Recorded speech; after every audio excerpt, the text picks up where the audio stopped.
Hello, EP1. I hope you are doing very well. We've had an exciting few weeks. Those of us who have been able to see your lessons, you have feedback. Our next step is the peer feedback, but I really want to walk through that process together, bit by bit. But before we go into that, there'll be a separate video for that. I think it'd be easier. Let's talk about week 9. As last week we talked about meaningful feedback, which is helpful, hopefully. But this week we actually get into pronunciation of the phonetics of it, the sounds of English. Well, we have a brief introduction, an overview, so to speak. So when we talk about pronunciation, we're talking about becoming better speakers of English, better speakers of any language. It helps us understand how we make sounds and how we can help coach language learners and become better ourselves. I'm a native English speaker, of course, but it wasn't until I studied phonetics and phonics in an academic setting that I started actually thinking about my own pronunciation and how I say words and how I pronounce words differently or similarly to other people.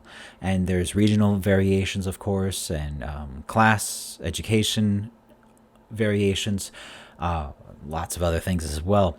So where we place our tongue, our teeth, our lips, those all play roles into it.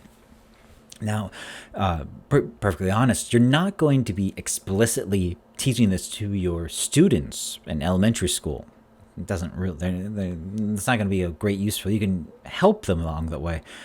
But pronunciation is very much a physical activity. And so with you being physical education majors, this might be more direct to your understanding, physical learning, than it is for other majors, even the English majors in that degree, because it's a physical act. Because that is what pronunciation is. This is like teaching dance or teaching specific maneuvers or things for wrestling or soccer or gymnastics, a physical activity. It is speaking.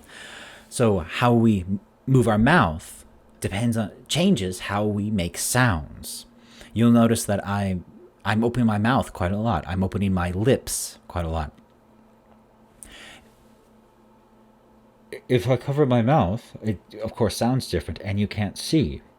So if I speak incorrectly, for example, like this, you can't see that. That's something where when we talk about Flipgrid and the importance that I need to be able to see your mouth, I can see how you're saying the words, because it's like if you're watching a gymnast routine. There we go, a gymnast routine, and you're the coach.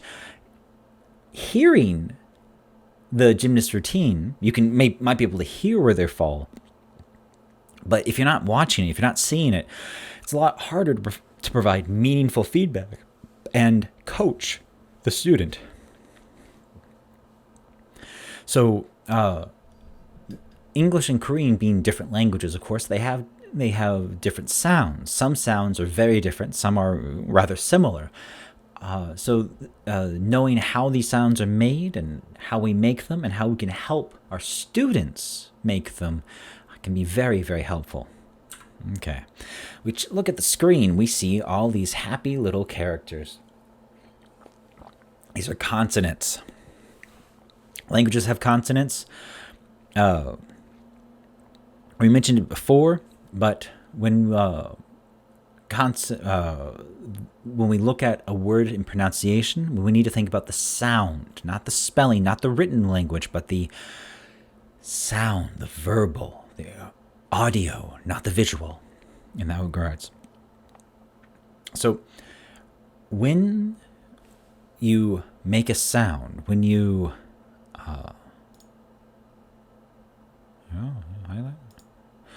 when we make a sound, for example, the B sound, b, b, b, b. Remember, B is b, e sound. Those are two sounds put together. So b, the B sound is just b, b, b, b. What what are your lips doing when we make that sound? B, b, b, b, b. They're coming together and apart again. Is your tongue doing anything? What are your teeth doing? Because we see the letter C. The C, when down, can make different sounds. So it can go s and k, k, k, k, like candy or car. But if we say, if it's for example, Cindy or Cinderella, those are both consonant sounds. If you make the s sound, what do your lips do? S versus the k, k, k. So that helps us understand. We'll go into more detail throughout the coming weeks, but this is where we start thinking about how sound and language go together. All these consonants, all these have different positions for our lips, our tongues, our teeth, and what we do with our throats as well.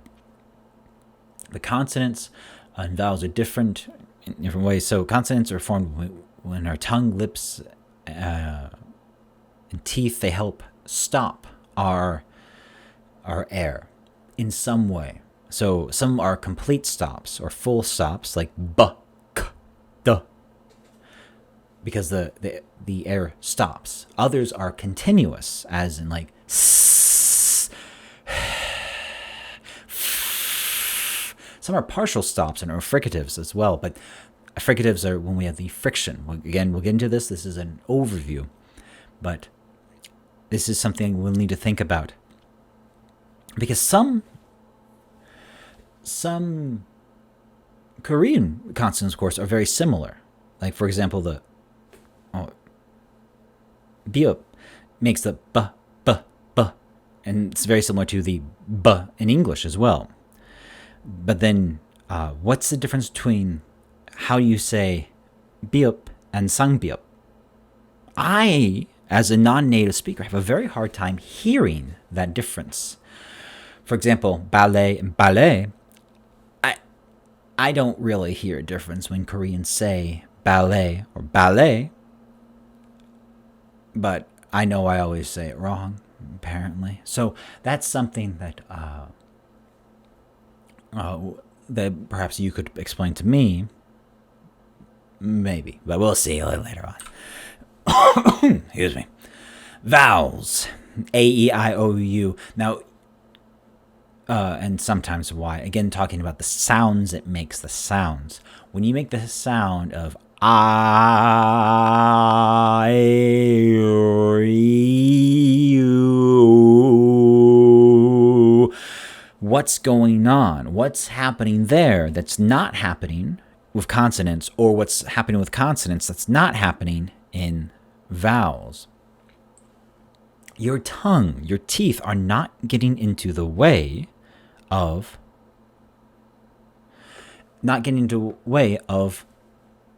the sound, the voice. Even words like, it sounds like it's continuous. The airflow continues. But we move our teeth and our tongue to guide the air. But with nothing is in between. And we're back. Sorry, we had to camera run out of battery. That happens sometimes. So anyways, vowels are not stopped in any way by our tongue or teeth or our lips. It's not happens. So they're guided by how we move our throat, which gets a bit weird when we talk about it. Kind of disgusting in a lot of ways to me, but that's my own personal hangups. So let's get a little more detail and start looking at some of these symbols, the characters we're going to use when we talk about these things. The phonetic chart, the phonemic chart. Phonemes are sounds. Phone, or pho, PHO, when we see that, or PHON, and it's a Greek word for sound, telephone, things like that. So in this class, remember, we are going to be focusing on the very sounds of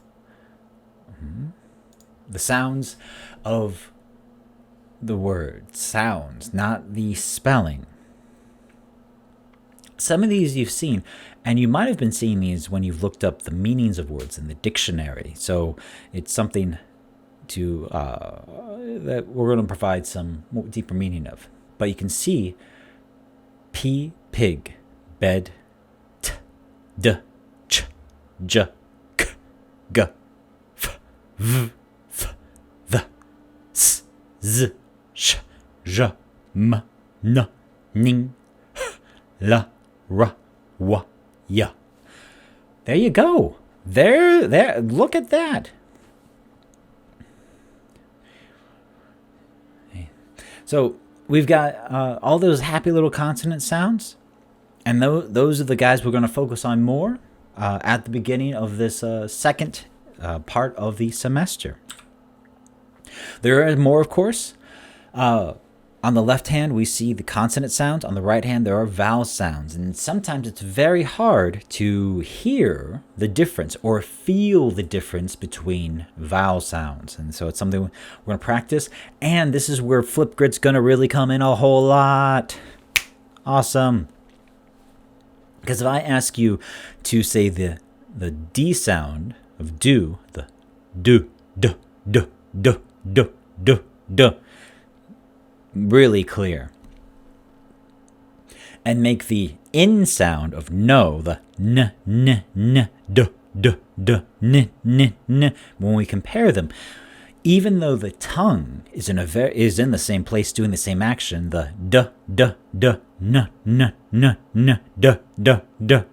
there's other things going on that we can feel the difference between the two. So it's quite helpful in that. But when we get into vowels, feeling the differences between some of these vowel sounds, it gets hard. It gets really hard. It gets hard for native English speakers as well, because there's been vowel drift over the centuries, and we'll get to it. But there are some words that I don't hear a difference with, but my grandfather does.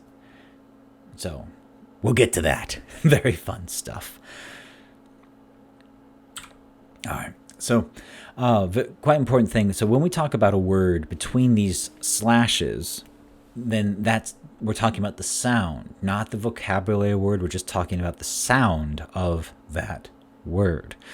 So this will be quite handy in when we're talking about pronunciation, exactly what it says. So pronunciation is not spelling. Pronunciation is not grammar. Pronunciation is merely the sounds we make as we communicate. So when we talk about correct pronunciation or incorrect pronunciation, there's no international board of pronunciation of English. We don't have that. There's, even in America, there's no national organization of the English language for preservation or research. There's different departments of English studies, of course, and focusing on American English and general American English, but it's not like in Korea, where there is a Korean National Institute, which is about studying and advancing the Korean language and in some ways preserving the Korean language against foreign influences, which they do through vocabulary, vocabulary, not propaganda, that sounds too harsh, but vocabulary promotion. There you go. That's nicer. For example, what is the Korean word for vegetable we say nowadays? Nowadays, more people will say 채소. They'll say 채소. But in the old days, 20, 30 years ago, a lot more people said 야채. Why was the change? Well, people decided that yache is Japanese-based and 채소 is Chinese-based. And they didn't like Japanese word being in there. So the government and powers that be promoted Cheso. They used it a lot more in textbooks and words like that, and sources like that, and different promotions. For example, nowadays you see it a lot. Craft beer in America became wildly popular, and that came to Korea as craft beer, craft mekju, even. But craft, what does that mean? What does that mean in Korean? Does it mean it's a whole new loan word from American English? So but there is a native Korean word to serve as that purpose. They just had to promote it, suje mekju, and that's the word that that the Korean language institute, basically. It is an actual place in an office building I used to live by, but they promote more native Korean words, and that's what they try. North Korea is much more aggressive about it, though. They don't say ice cream; they say what 냉동과자, things like that. France does this too, so don't think it's weird. A lot of countries do it when they have a national language. But back to the point at hand. There's really no incorrect way of pronunciation. That was the point. My way of pronunciation is not the be-all, end-all correct way. No one's is.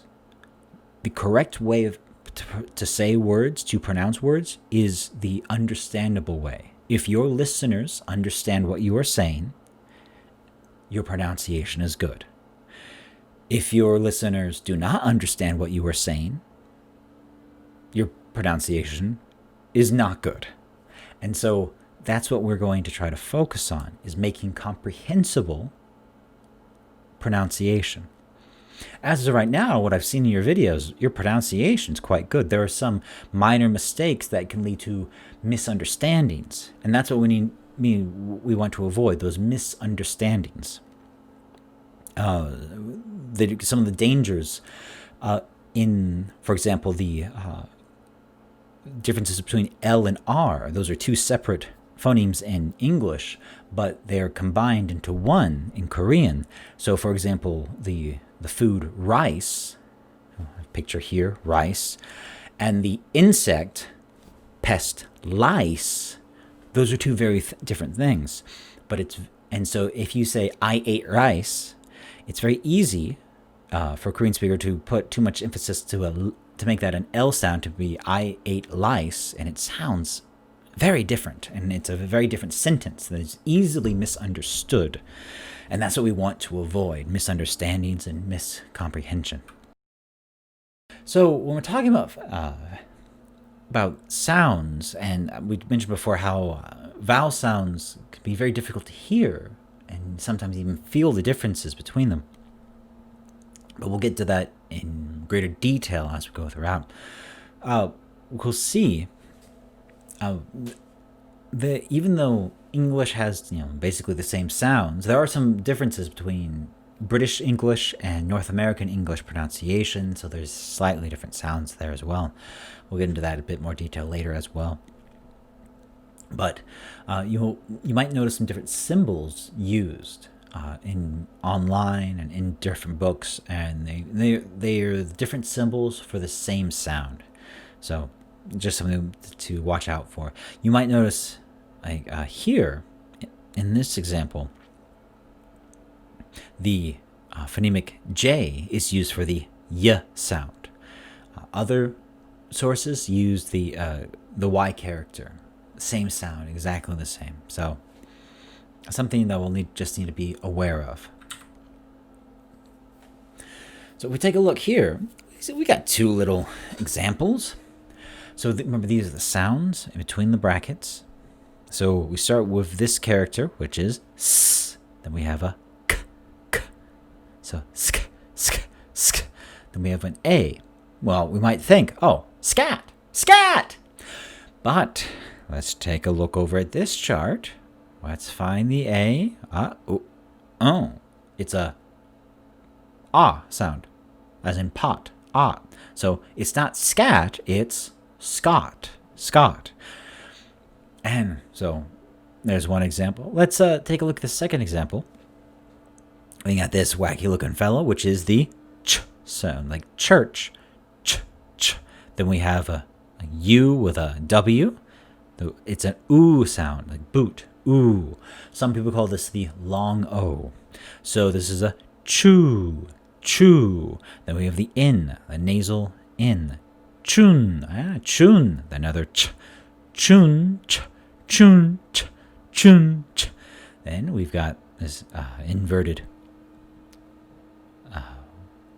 V, and the as in but, but. So chun-cha, chun-cha, chun-chan. Hey, that's what it says, chun-chan. How exciting. Good. That's the basic overview of this for this week's course. But let's walk through. Not a quiz, obviously, you can't see, but let's walk through these practice questions. So please, let's take a few moments and sound out what's being said. Number 1,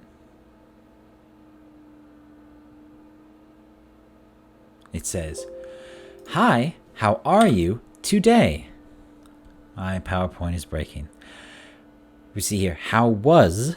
Notice that how we say was becomes how was with a Z sound. How was your vacation? What's your name? What's your name? Do you like chicken? Do you like chicken? And be quiet. Easy peasy. We'll get more practice with this as we go along. The IPA, the International Phonetic Alphabet, is an important tool to keep in your back pocket. I want to walk through how we're going to talk about Discord and peer review, or the peer feedback project. That'll be a separate video, edited on here, on back of this one though. But this is the end of the main video lecture. I hope you have an excellent week. Hello, EP1 physical education majors and art major as well. This is a short addendum video. I just wanted to walk through a process of what I'm hoping we can do together in our peer review project. Now, I think you should be able to see this. We have the, what you're doing, and then down here there's a link that provides you with a Google document of a template that I suggest you use. And there are 8 teams, and with the number of students we have, 5 of the teams have 4 members, and 3 of the teams have 3 members. And so each team, you're going to get a certain number of videos per team. So group 1, you're getting 4 different videos. Group 2, 4 different videos. And you're going to provide feedback for each video. I mention it in here as well. Here it is.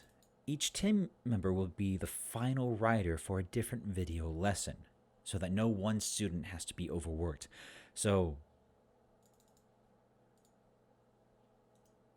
pause.